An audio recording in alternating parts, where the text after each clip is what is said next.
Another theme that is a niggling worry for the markets is the government's clarion call that it is not going to reverse the decision to tax FIIs for minimum alternative tax for the past several years now. It was always assumed that capital gains would be zero if you held the shares for a longish bit, but an advance ruling has brought into focus that even if they don't pay capital gains, they have to pay minimum alternative tax. That was a bit of a nasty jar, and that is only prospectively not going to be applied, but the retrospective tax is definitely going to be applied. The finance minister said it, the minister of state for finance said it, and yesterday we had even the revenue secretary Shaktikanta Das saying that. So now, how do you grapple with this? What will it mean for FIIs? Rajesh Simran, the head international tax at Nishit Desai Associates, and Siddharth Shah, partner corporate and funds at Khaitan & Company, joins in our studio. Good morning to both of you. Siddharth, how are your clients grappling with this? The prime problem appears to be these are back taxes, and therefore, funds, investors who have cashed out at a particular NAV have already moved out, and the fresh set of investors will pay for it. That's right. Basically, how are FIIs going to tackle this? Will they just go to court?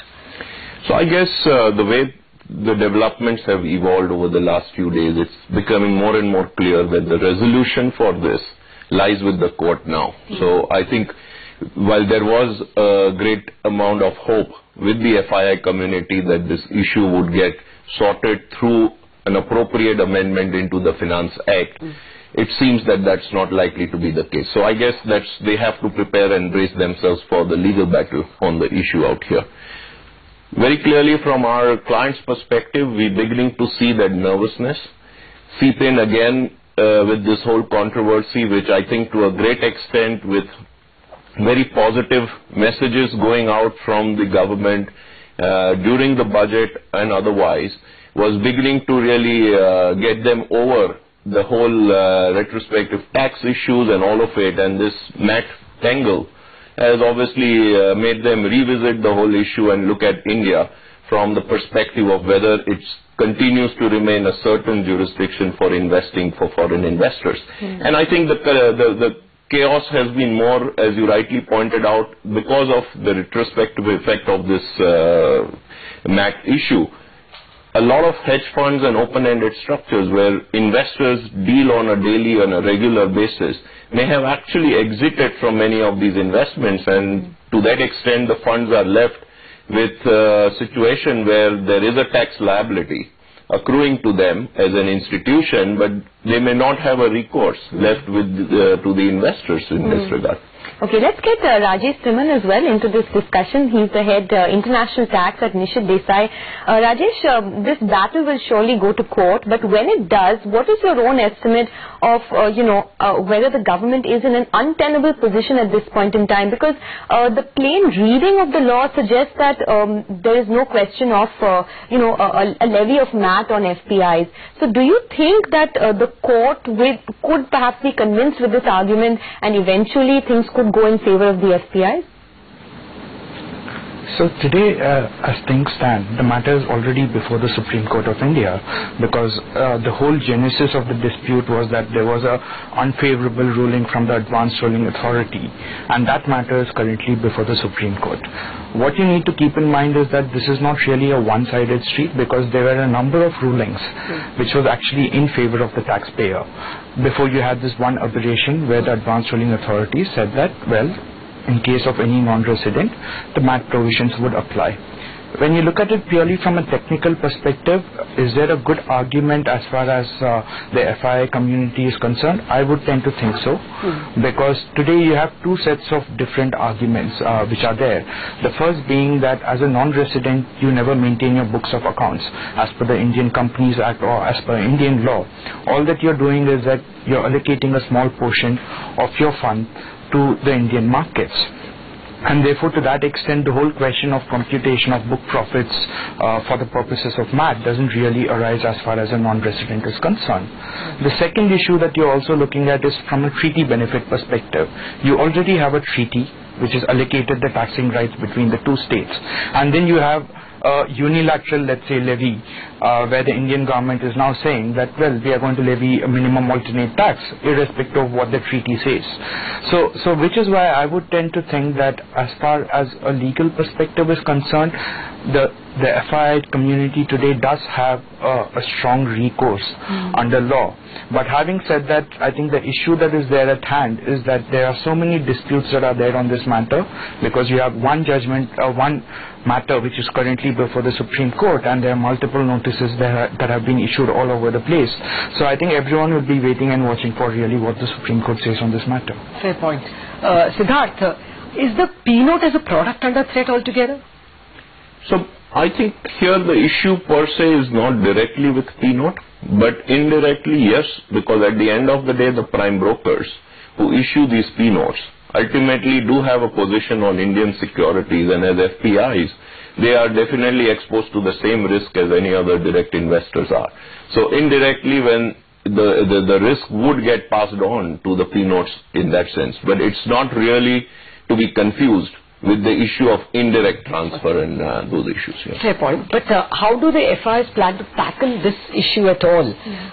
Since these are guys who have already taken away their NAV or cashed out at a different NAV, they will have to make their prospective customers pay up. And I think this is going to be interesting. I mean, we do hope. Still, I'm pretty, I would tend to agree with Rajesh that at least from a judicial process perspective, I think FPI seems to stand on a strong ground to be able to defend this. But in a worst case situation where this liability were to accrue, one needs to obviously go back to the fund documents, and in many cases, depending, and it's going to be more specific to instances there, but where you may have recourse of indemnities. So in several fund situations, you may have investors where you, under the contract, you may have an indemnity or a clawback provisions in some of these situations. More common in private equity and those kind of funds, less common with mutual funds, open-ended fund structures. But that may be one of the remedies, but at the end of the day, with no such indemnity available, you are effectively would be penalizing the existing investors for any gains which may have actually accrued to the prior investors. So, and I think that's something which fundamentally could be challenged again in the courts by the investors in respect of the arbitrary nature in which this provision. For me, the limited point was that will mean why will a new investor come in? Absolutely. I mean, once he knows he's going to pay tax for the guys who made money 10 years ago, you know, that may, will that affect the flow of funds into India? I think very clearly the sentiments today and what we are seeing from our clients today, sentiments have taken a significant dip with this whole controversy, and this will have a long-term impact if this issue doesn't get resolved in the short run to that extent. Okay, Rajesh, I wanted to come to you on that point. One, of course, whether sentiment has gotten hit so far and will get hit some more. Two, does this whole episode classify as tax terrorism by the government? Because, you know, when they came on board initially, they said that there won't be any adversarial tax regime. They came out with a prospective amendment, so the least they could have done is completed that entire clarity and given a retrospective amendment as well, which they didn't do. So, does this actually clarify as tax terrorism in some sort? So let me approach each one of the questions. The first one is, as far as investors are concerned, I think they're still in a wait and watch, though they are extremely nervous at this point in time. That's the kind of feedback that we are getting from all our clients. Some of the people on the street have gotten notices. Others are waiting and wondering whether they're also going to be getting notices. So there is some degree of nervousness as far as the FII community is concerned.